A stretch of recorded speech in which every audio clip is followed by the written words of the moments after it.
Hello, Second Chancers. As always, it is my pleasure that you've joined me for today's podcast of Second Chance Coaching. My name is Dr. Richard Lewis. If you'd be so kind as to leave me a rating and your feedback, I'd very much appreciate it, as it will help dynamic people such as yourself to optimally discover this podcast and add it to their library of favorite podcasts. As you know, at Second Chance Coaching, we focus on seeing everyday life through the eyes of the returning citizen and highlighting the resiliency of the human spirit. I love to work with you one-on-one, whether you are a returning citizen or coaching client seeking your second chance, or you could be a representative of a business, college, or university seeking to integrate and support returning citizens in your organizational and learning environments. Feel free to contact me at richard@secondchancecoaching.com or via Instagram at @DrRichardLewis. I'd like to thank you guys, as always, for supporting us in our worldwide audience, and I'd like to welcome our people in Pakistan. We have listeners from Pakistan, so I want to welcome you to the Second Chance family. Today we have a very special guest. We have the soon-to-be Dr. Kevin Johnson joining us today at Second Chance Coaching to talk about his book, The Stereotypes of the Black Male. So I'll give a little introduction to our guest, and then we will get into it with the soon-to-be Dr. Johnson. Kevin Johnson is the CEO and president of Johnson Management Group. Mr. Johnson has always had a passion for sports. He is currently a doctoral candidate of business administration and sports administration, but I have to correct, he's no longer a candidate. He has successfully defended his dissertation, and he'll soon be Dr. Johnson at the end of this term. Dr. Johnson's experience coupled with education has been a great asset to the sports industry for many years. His academic experience as a professor has led him to teaching a plethora of business administration and sports management courses. Dr. Johnson's love of sports was also displayed on the court, as he was also a collegiate athlete and a collegiate head coach in basketball. He has established a proven track record for a winning program on the court as well as in the classroom. In his professional career, he has worked for two major sports teams in South Florida. Dr. Johnson and the JMG team have represented many clients over the years from various sports, from the NFL, NBA, WNBA, and Olympic athletes.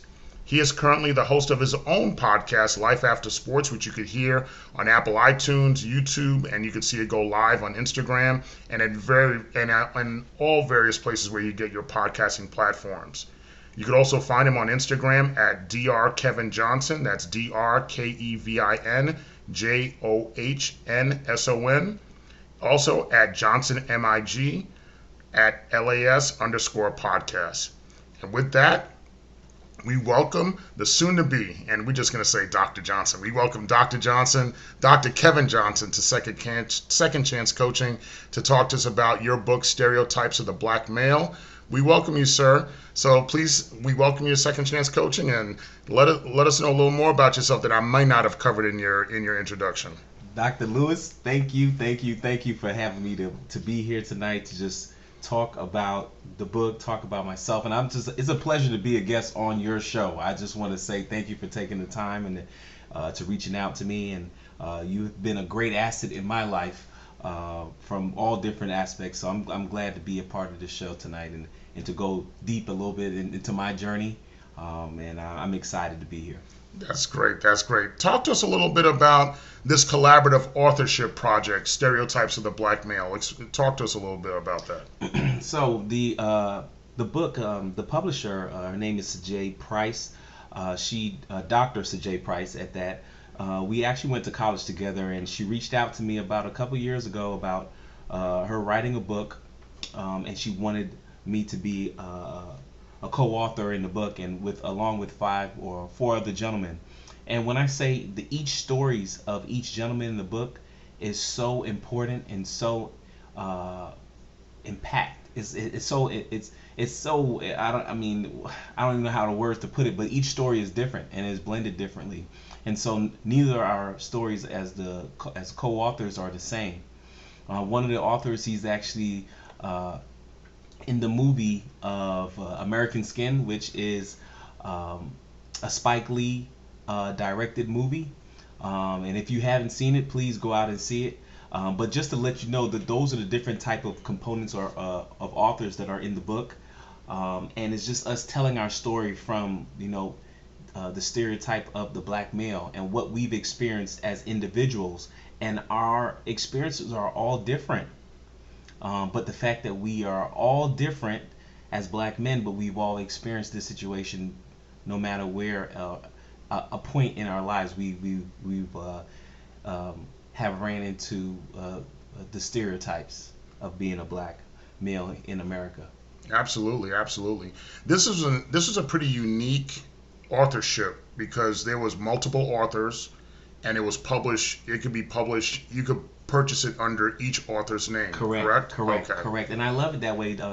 Dr. Price actually gave us the opportunity to be a part of this project, but also to share our story, and also be able to share the book with our name being on the book. So if you can purchase the book on Barnes and Noble as well as on our websites, we all have access to being able to receive buy-in from the book. So if you would like to purchase the book, I'll definitely show you where you can go on my Instagram at Dr. Kevin Johnson and go to the LinkedIn bio, and you can be able to purchase the book there. But it's also on other platforms as well. Okay. One of the chapter that you wrote in the book talks about underestimated but never divested. So I read the chapter. It was very interesting. But I know for those of us in the audience that will purchase and look at the book, tell us about your contribution and tell us what underestimated but never divested means. So that topic for me, underestimated but never divested, that topic speaks to my journey, Dr. Lewis. It speaks to my journey because I felt that I was always underestimated. You know, you apply for jobs, you may be way too qualified, too qualified for the job based on your resume. And then you get the job.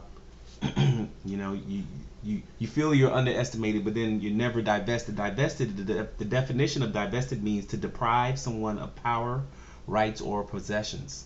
And so yes, I felt like I've been underestimated in regards to my career, but never divested. I've never let me being underestimated and let somebody take the power away or my rights away of where I should be, or who I think that I am, because I think that's important. If you are not able to understand who you are as a person, understand your identity, self-assess, and understand who you are, then you will become what other people expect you to be. And I think that is so important because we live in a society today where, especially with the social media, everyone wants instant success. They don't understand what delayed gratification is. And so I feel like my life has been delayed gratification. I mean, if I can, and I can talk about my doctorate degree. I started in 2012, but I've also had my business doing Johnson Management Group, which is, working with athletes, helping them with management, marketing, brand development, and philanthropy. And my business took off. I started a doctoral program at University of Maryland, University College. I was there for a year and a half, but I was enrolled in the wrong program. It wasn't for what I saw myself to be doing later down in the future. And so I had to, take some time to rethink, is this really what I want to do? And then my business career took off.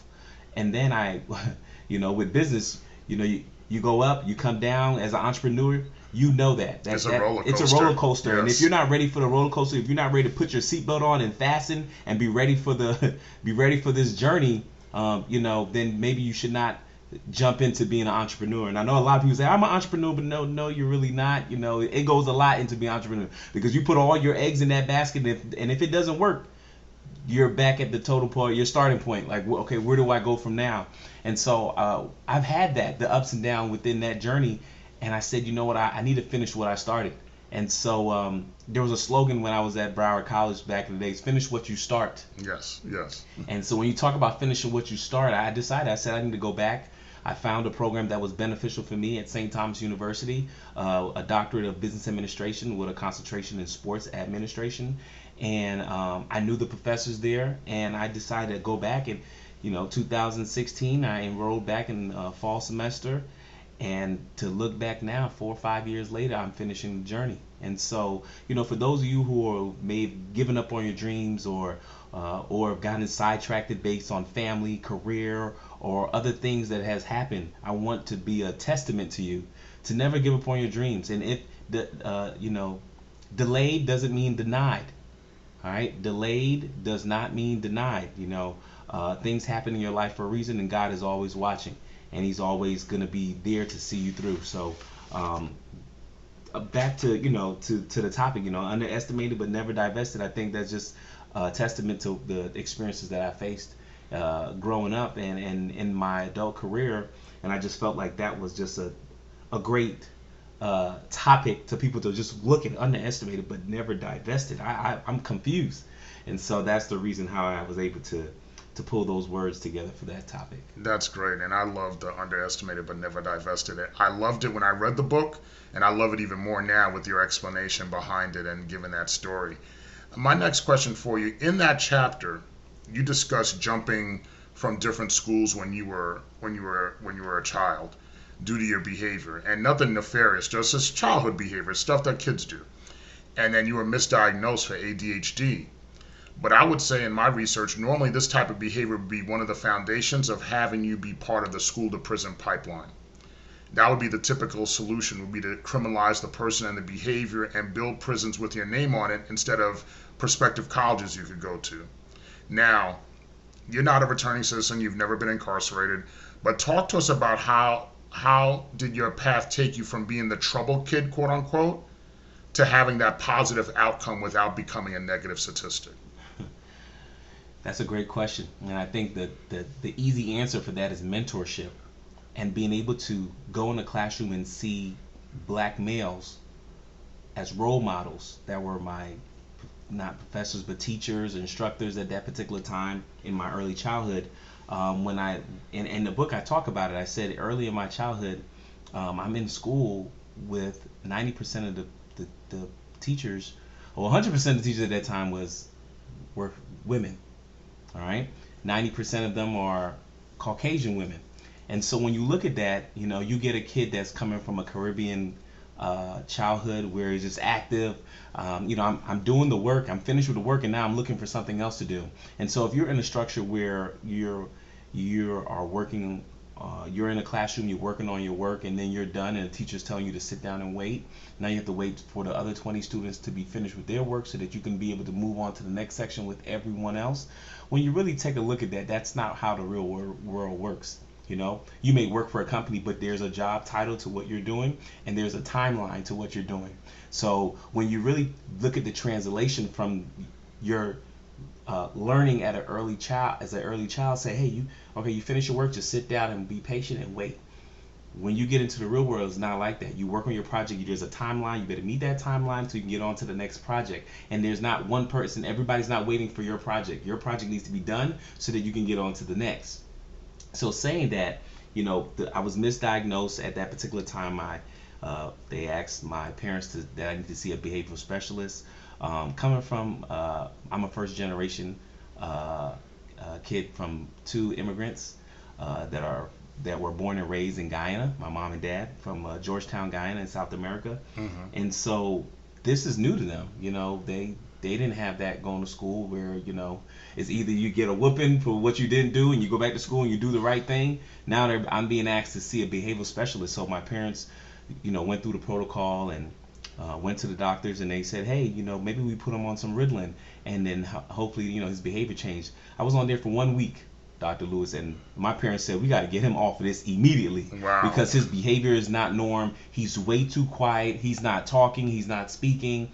And so when you think about that, there's just what that drug does to a kid. That's like a grown adult smoking marijuana, and it numbs you for a while. So if you're doing that to a kid that's 7 or 8 years old, 9 years old, and you're numbing them from their behavior because you want them to focus, they have to be something different in that, different measures. And I think that was just an early way. And if we're talking about, in regards to the jail system and how they're able to put kids, and I think it's the grade, it's 3rd or 4th grade, they're able to figure out, depending on how many, if the kids could read at that level, if they're going to be, they need to build more prisons at that age. Yes. And so when you think about it, that's 3rd, 4th grade, and they're putting me on Ritalin at that particular time. I had teachers tell me at that time, hey, you're gonna be working at McDonald's because you can't sit down, you can't concentrate, you can't, instead of saying, hey, these are the things that you're doing well. And for me, it was hard because I was going to a school where I didn't see people who looked like me. And so until I was able to get out of that school, my parents took me off of Ritalin after that week, and I went to New River Middle School, and I was able to see mentors, see coaches, and people that look like me as black males. I think that's important as role models. We don't see that in the classroom. It's very hard for our black male students to be able to articulate well because obviously they don't see anybody that looks like them, so their behavior may be different. They don't see anybody that they can be able to ask for guidance. And so I was able to get that when I went to that middle school, and my behavior totally changed. Totally changed. And I think it was because of the atmosphere. And I think sometimes parents need to be a little bit more cognizant of the atmosphere of where their kids are in regards to the school, not listening to one. If you went to one doctor and they said your kid needs to be on, whatever drugs to be able to suppress his behavior, I think you need to get that checked. Go to 3 different doctors if you need to. And that's all I'm saying, because I think, you get one, if something happened to you, like I injured my Achilles, I didn't go to one doctor to be able to figure out if I needed surgery. I went to 3 different doctors. That's the same. I think that same approach needs to be the approach to parents who are trying to figure out if their kid needs additional help. Okay. All right. Thank you. Kevin, I've had a lot of conversations with numerous people who've honestly shared with me, and I'm quite sure they've shared it with you, that especially in this day and age, they are tired of talking about quote unquote black issues and situations always being a quote unquote black thing. Why is it still important to address and destroy stereotypes regarding black males in today's society? Well, I mean, it's important to bring it up because it still is an issue. We sit here and we talk, and I'm going to talk about that, but is redlining still an issue in today's world? Yes, it is. Yes. So if redlining is still one of the many issues still. Yeah, still. And so if that exists, and I'm part of this organization called Children's Literacy Initiative, and pretty much the initiative is a mission to help kids that are African American and Latinx, to help them in regarding to reading, and to be able to, if they're underprivileged or underdeserved communities, to be able to help those communities and fund them so that we can be able to help those racial profiling in regards to why are we not moving the needle for those kids? Why are they not getting the same help? They're in a different community. They're not getting the same resources, and we expect them to be able to do the things of what other kids that don't look like them to do. It's totally different. And so back to the book, I think those stereotypes still exist today. And so as I talk about redlining, if we don't bring it to the forefront, I mean, if we don't have mentors and people of celebrity status and the president and them to push these different things that can be able to help people of color, I think it makes it very hard. It makes it challenging. And I think the issues are going to still prevail. But if we're talking about it and we're trying to figure out ways to make changes, I think it allows people to have a bigger picture and to know that this it exists, and we need to figure out how can we approach it to be able to help these students along the way. Okay, thank you. As a coach, mentor to various athletes, what would be some of your important points in providing mentorship to black males? That's a great question. It's a great question, especially from my coaching aspect. And I've coached women's basketball for 10 years and felt like, you're a father figure and a mentor to these young. I was coaching women's basketball as a head coach and assistant coach. And when you talk about mentorship, and I know you said black males, I'm going to say black males, black females as well. The important points of mentorship is that, we need more people like me and you that are accessible and that are part of organizations that want to. We need to have people like myself and you to be a part of organizations that want to help the majority. And the majority is, somebody was there to mentor me, Dr. Lewis. And if I didn't have those mentors in place, I don't think I would be where I am today. And so my thing is, if we could be able to reach one, reach one, teach one, take our hands and be able to help bring somebody else up as an individual. If you're just doing it for one person, I think if we all take that approach, if we can't find organizations, but if we can be able to stretch our hand backward and to be able to bring somebody up that we can see that needs the help, I think that we should do that. And so I was able to see that at an early age because my father would come to the school at Stranion High School, and he would be a mentor to some of the students at my high school. And so it was so funny because I would see my dad at lunchtime. I'm like, Dad, what are you doing here? I'm here mentoring so-and-so, this kid here. And I'm thinking to myself, my dad has a full-time job. My dad is a minister. He has his own church. And he works full-time still. And he still finds times to make sure that he's dropping me off to school, making sure that I'm playing the sports that I would like to play, and he picks me up, and then find time to come and mentor somebody else's kid. And so I seen the original blueprint from my dad. And so when you talk about the points, the important points, I mean, we just need to be out there, be more visible so that we can be able to help others. And I seen it firsthand. So for me, I will be doing the same thing when I have kids, or if I don't have any kids. But I mean, I'm going to go back to the schools and be able to help and be able to put my information out there so that I can be able to help another kid and give them the information and the keys and the tools to success, because maybe they didn't have a black male role model to do that. Okay, that's great. That's great. Your dissertation, the dissertation that you just completed, addresses social justice and athletes. Can you give us more insight as to some of the details of your dissertation, and why did you think it was an important topic for your research? Absolutely. So my dissertation topic is the perception of professional athletes' social activism on their career, financial, social, and longevity. And so, we had a lot of things that transpired in 2016 with the Colin Kaepernick taking the kneel, Eric Reed, Michael Thomas, Kenny Stills, Jelani Jenkins, and the list can go on and on and on. LeBron James, just different athletes taking a stance for something.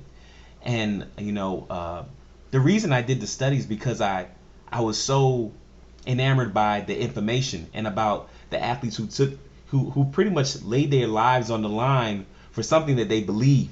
And we live in a country now where, I know people stand up and they say the national anthem, but do they really hear the words of the national anthem? And as a country, are we living up to what those words are as that is written in law, the national anthem? Are we living up to that? And the reason that Colin took the knee was because the words that were coming out of the person singing the national anthem wasn't a reflection of what was happening in the country. And so when you start to take a look at that, and then you look at other people that came before Colin, you got the Muhammad Ali's, you got the Dr. Martin Luther King, you have Malcolm X, all these other people who were talking about the inequality that was happening in this country in the 1960s. And then you talk about, the Jackie Robinsons, and sports has been a major component in this world, has been a major component for over 230 years. And so when you look at the things that has transpired from the 1910 with Jack Johnson and them passing the white slave traffic, I think it was the Traffic Act, in regards to people going from different states. Mm-hmm. A lot of it was athletes taking a stand, or activists taking a stand, and the Black Panther Party taking a stand for what they believe. And I think for as a country, we just need to take a step back and look at that. It's something that's been happening for years, and why is it coming up again? And it's coming up again, and it's coming up again, and we start hearing these people would say accidents. I don't say these accidents, but these things that's happening where people are getting shot and killed. The George Floyd, the Tamir Rice, the Trayvon Martin. The list can continue to go on and on. Way too many names. And it's way too many names. So then now you have people just saying, "Look, this has to stop." And LeBron, he said it, and he's like, "My kids are black, and they have to. I have to explain to them why this kid got killed, why Trayvon got killed, and I have to explain that Dwayne Wade said the same thing. And I think when it starts to hit close to home, you have people that make an uproar about it because they know that this is way too much, and this is what this is what we're raising our kids in this type of society, and we have to start giving them information and giving them the tools that they need earlier than what we expected or needed to them to have or needed to be. But with social media, it makes it so much. It's a lot of information at one time, and so for parents that are raising kids, that they have to be able to give that information to their kids about what's happening with racism and systemic racism now. So in regards to my dissertation, I just thought that I was I was passionate about it, about learning and understanding this journey in regards to what has happened and what has transpired from 2016, and then not only with the Colin Kaepernick, but what has taken place in history. And so in order to know and how to move the needle from what's going on now, you need to go do your R&D, research and development. Go back and take a look at what has happened and transpired in the past. So went from the 1968 Olympics with John Carlos and Dr. John Carlos and Tommy Smith, Peter Norman, all those guys, and Dr. Harry Edwards that also played a pivotal role in the boycott movement in the Olympics. So that was my reason for doing this topic. That's what motivated me. I actually had a learning. I think it took me longer than what I expected to finish this process with this dissertation, Dr. Lewis, because I was enamored by the information, and it just took me so time because I was invested in in this artwork. I consider dissertation artwork. It is. I was painting in the canvas for 4 or 5 years, and so to be able to come through now and to see the final product, I'm excited. That's wonderful. Doc, 1 in 3 Black or African American males will have been incarcerated at some point in their lives, which is part of the bigger carceral problem in the United States, where we, the United States, are the home of 25% and unfortunately rising of the world's incarcerated population. After your experiences on this project, the Stereotypes of the Black Male, and other projects that you've done before, as you explained to us, what do you think would be the solution to balance our nation's desire to over-incarcerate, as well as the disproportionate criminalization and incarceration of Black males? I think we need, don't laugh at me for this response, but I don't know. I follow sports very big. I follow sports a lot, and I love what LeBron James is doing in regards to the I Promise School. And I think if we have, he's not the only or the first person to start his own school. Jalen Rose has his own academy as well, and there's numerous of other players who have started and they have their own charter school.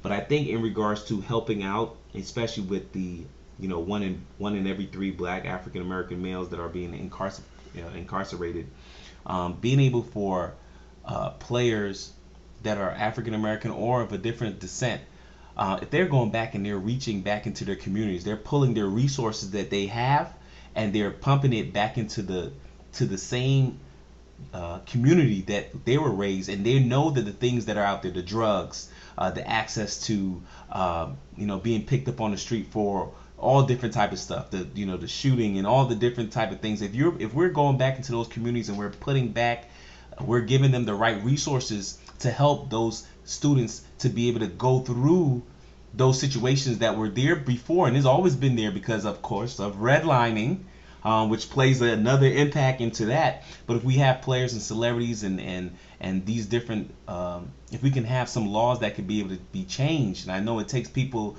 of us like-minded individuals to be in those places to make the right selections in regards to voting, we can do that. It would be able to help the situation in regards to the disproportionate criminalization and African Americans being incarcerated.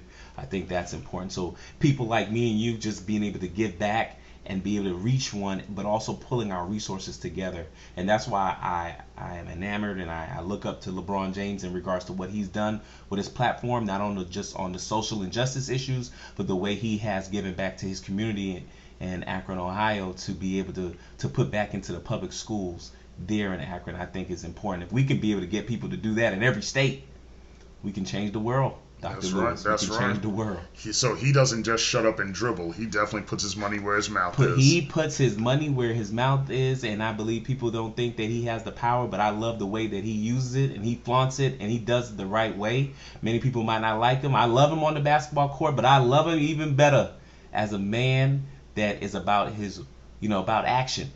And he's doing the work. He's doing the work. Because his impact off the court is gonna be the lasting legacy that it's he going to has. supersede what he's done on the court, and what he's done on the court is phenomenal. Absolutely. Well, once again, the book is Stereotypes of the Black Male: Changing the Narrative for Misunderstood Black Males, One Story at a Time. It is a bestseller.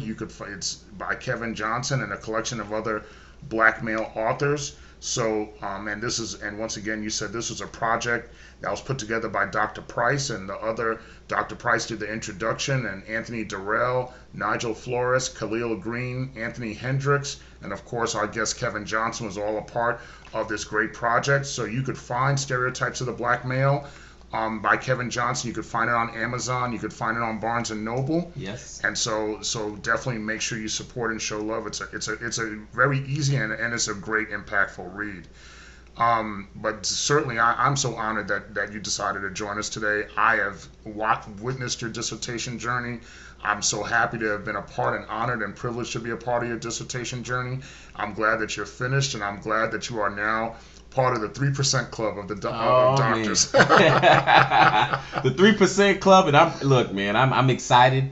I'm very excited to be a part of that club. And I always tell people, and in regards to people say success. I want to be successful. My purpose in life is to bring value. And if you are a person of value, it's different than just being a person of success. A lot of times people are chasing the money. I don't want to chase money. I want to chase value. I want to be a person of value, because if I'm a person of value, then I can be able to have the resources I need, that I can be able to use to inspire and make change. Amen. So that is really what my purpose is to inspire and make change. And you only can do that by being a person of value. Absolutely.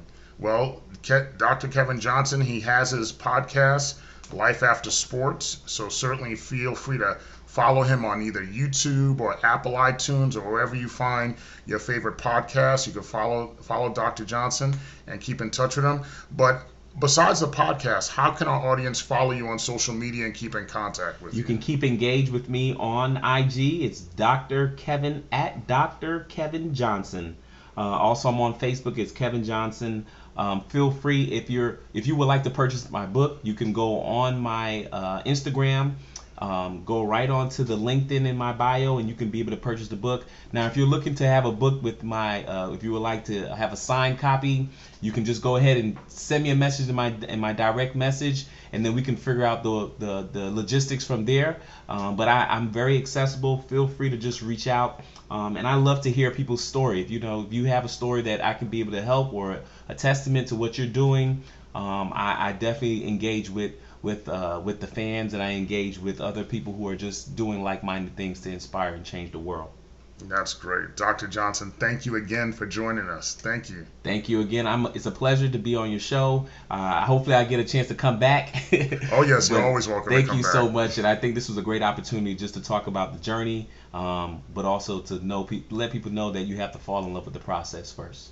Absolutely. And once again, if you'd like to work with me one-on-one, whether you're a returning citizen, coaching client, or representative of a business, college, or university, please feel free to contact me via email at richard@secondchancecoaching.com or via Instagram at @the_Dr.RichardLewis. Remember, if you've been blessed to see another day, you've been blessed with your second chance, so it's up to you to make the best of it. I love you all. Take care, and see you next week.